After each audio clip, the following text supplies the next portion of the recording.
नमस्कार। जैसा कि आपको पता है, राजस्थान की 7 सीटों पर उपचुनाव होने हैं। 13 सितंबर को होंगे उपचुनाव। इस उपचुनाव को लेकर भारतीय आदिवासी पार्टी ने 84 में अपना उम्मीदवार घोषित कर दिया है। जी हां साथियों, भारतीय आदिवासी पार्टी के टिकट का सबसे ज्यादा लोगों को इंतजार था, वो इंतजार की घड़ी अब खत्म हो चुकी है और भारतीय आदिवासी पार्टी ने अपना उम्मीदवार अनिल कटारा को बना दिया है। सभी लोग ये अंदाजा लगा रहे थे कि 84 में भारतीय आदिवासी पार्टी पोपटलाल खोखरिया को अपना उम्मीदवार बनाएगी, क्योंकि पोपटलाल खोखरिया की जिस प्रकार की उस क्षेत्र में लोकप्रियता है उससे सभी प्रभावित है। लेकिन भारतीय आदिवासी पार्टी ने सबको चौंकाते हुए अनिल कटारा को अपना उम्मीदवार बना दिया है। मैंने कुछ दिनों पहले एक वीडियो डाला था, उसमें मैंने कहा था कि 84 विधानसभा क्षेत्र में एक नए चेहरे की एंट्री जो पोपटलाल खोखरिया को भी टिकट की रेस में पीछे छोड़कर आगे निकल गया है। उसमें अनिल कटारा का टिकट फाइनल बताया था संभावित टिकट के तौर पर, लेकिन कुछ लोगों ने गलत कमेंट्स किए। तू फेंक रहा है, तू गलत इन्फॉर्मेशन दे रहा है, तुझे कुछ पता नहीं है वहाँ की राजनीति का, उस विधानसभा क्षेत्र में क्या होता है। उन सब लोगों से मैं कहना चाहता हूँ कि जो भी हम रिपोर्ट तैयार करते हैं, हम वहाँ के जो स्थानीय लोग हैं उनसे राय लेते हैं, उसके आधार पर रिपोर्ट तैयार करते हैं। वो कहीं ना कहीं आज सही भी साबित हो गई है।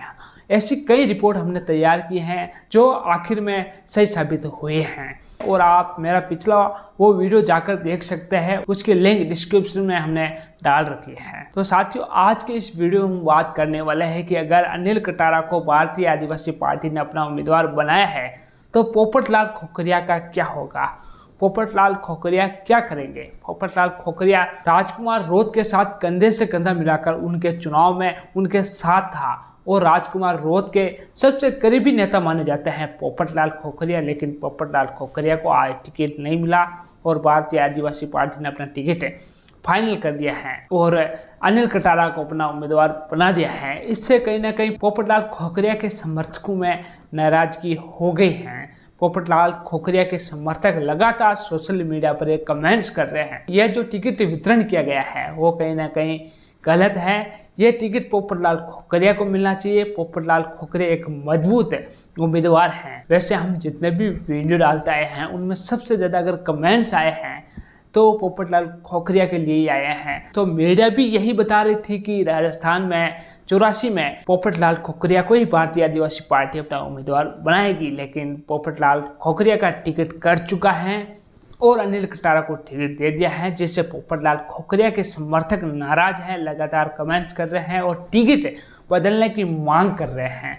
लेकिन मैं आपको बता दूं, ये टिकट सर्वे प्रणाली से दिया गया है। तो यहाँ पर पार्टी सर्व प्रणाली के आधार पर टिकट जारी करती है। तो यहाँ पर पोपटलाल खोखरिया का टिकट कट गया है और अनिल कटारा को टिकट मिल गया है। तो पार्टी की ओर से तो टिकट चेंज नहीं किया जाएगा, लेकिन पोपटलाल खोखरिया के जो समर्थक है वो लगातार ये कह रहे हैं कि यह टिकट बदला जाए और ये भी कहते हुए दिखाई दे रहे हैं कि कई समर्थक पोपटलाल खोखरिया को कि अगर पोपटलाल खोखरिया को टिकट नहीं दिया गया तो हम क्रॉस वोटिंग करेंगे, हम किसी अन्य पार्टी को वोटिंग करेंगे। और कुछ समर्थक ये भी कहते हुए दिखाई दे रहे हैं कि अगर पोपटलाल खोखरिया को टिकट नहीं मिला, टिकट नहीं बदला गया तो पोपटलाल खोखरिया को हम निर्दलीय के रूप में अपना उम्मीदवार बनाएंगे। लेकिन पोपटलाल खोखरिया ऐसा करेंगे या नहीं करेंगे इसकी बात हम नहीं करते हैं। जिस तरह के ये बयान सामने आ रहे हैं, जिस तरह के ये कमेंट्स सामने आ रहे हैं, इससे यही लग रहा है कि पोपटलाल खोखरिया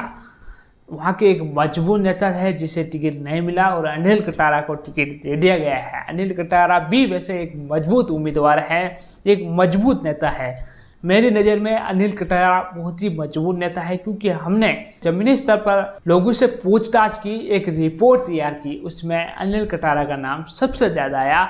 लेकिन पोपटलाल खोखरिया भी एक मजबूत उम्मीदवार हैं, इसीलिए कहीं ना कहीं लोगों की नाराजगी भी होगी भारतीय आदिवासी पार्टी से। लेकिन ये टिकट एक सर्व प्रणाली से दिया गया है, इसे हो सकता है कि सभी को मना लिया जाए। और मैं आपको बता दूं, इस सीट पर चाहे अनिल कटारा को टिकट दो, चाहे पोपटलाल खोखरिया को टिकट दो या फिर एक साधारण कार्यकर्ता को टिकट दो, ये सभी वोटिंग राजकुमार रोत के लिए ही करने वाले हैं। सभी राजकुमार रोत को ही अपना उम्मीदवार समझकर करने वाले हैं।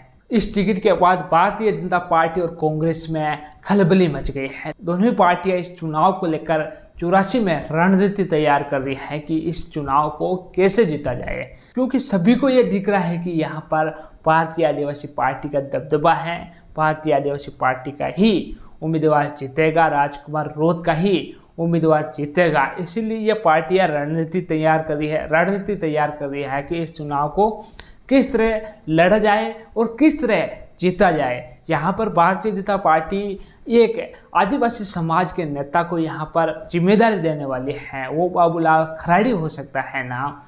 वैसे बाबूलाल खराड़ी से पीर समाज के लोग नाराज है, क्योंकि उन्होंने एक बयान दिया था कि राणा पुंजा जो कि भीलू के पूर्वज हैं उनको लेकर एक बयान दिया था कि राणा पुंजा भील नहीं है, राणा पुंजा राजपूत है, जिससे आदिवासी लोग नाराज हुए हैं। इसीलिए शायद अभी बाबूलाल खराड़ी का प्रभाव शायद 84 में नहीं पड़ेगा। इससे भारतीय जनता पार्टी को घाटा भी हो सकता है और कांग्रेस इसको लेकर एक और नई रणनीति तैयार कर रही है। कांग्रेस की इच्छा थी कि यहाँ से भारतीय आदिवासी पार्टी से गठबंधन हो जाए, हमारी यहाँ से इज्जत बच जाए।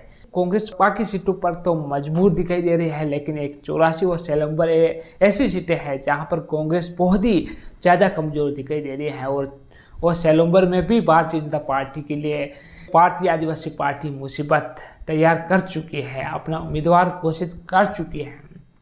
पिछली बार भी सेलम्बर में भारतीय आदिवासी पार्टी के उम्मीदवार ने लगभग 52,000 से अधिक वोट प्राप्त किए थे, सेकंड नंबर प्राप्त किया था। लेकिन इस बार राजकुमार रोध का प्रभाव वहां पर और बढ़ गया है और ऐसा माना जा रहा है कि सेलम्बर में भी भारतीय आदिवासी पार्टी की जीत बताई जा रही है। सर्वे की रिपोर्ट के मुताबिक वहां पर कांग्रेस की हवा नहीं लगने वाली है और भारतीय जनता पार्टी की जीत भी अब वहां पर कम दिखाई दे रहे हैं। वैसे भारतीय जनता पार्टी एकमात्र सेलम्बर पर ही अपनी जीत देख रही थी, लेकिन भारतीय आदिवासी पार्टी ने अपना उम्मीदवार घोषित कर सबको चौंका दिया है।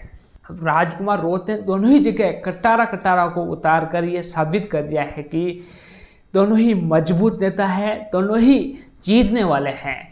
लेकिन राजकुमार रोध के सामने पोपटलाल खोखरिया एक मुसीबत बन सकते हैं, जैसे लोगों के कमेंट्स आ रहे हैं। अगर वैसा हो जाता है, पोपटलाल खोखरिया अगर निर्दलीय ताल ठोक देते हैं, तो कहीं ना कहीं राजकुमार रोध की ये सीट 84 की ये सीट अपने हाथों से जा सकते हैं।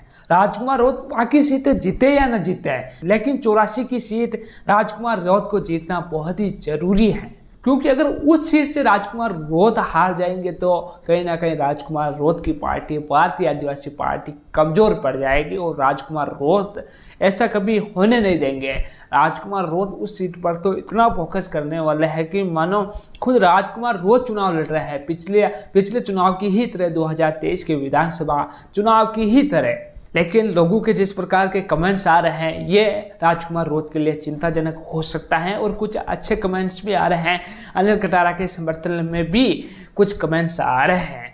तो साथियों, आपको क्या लगता है, क्या पोपटलाल खोखरिया निर्दलीय के रूप में चुनाव लड़ सकते हैं 84 से या नहीं? कमेंट सेक्शन में जरूर लिखें। और आपने अभी तक हमारा चैनल सब्सक्राइब नहीं किया तो जल्दी सब्सक्राइब कर दे, बेल आइकन को दबा दे। इस वीडियो को ज़्यादा से ज़्यादा लोगों के साथ शेयर करें। धन्यवाद।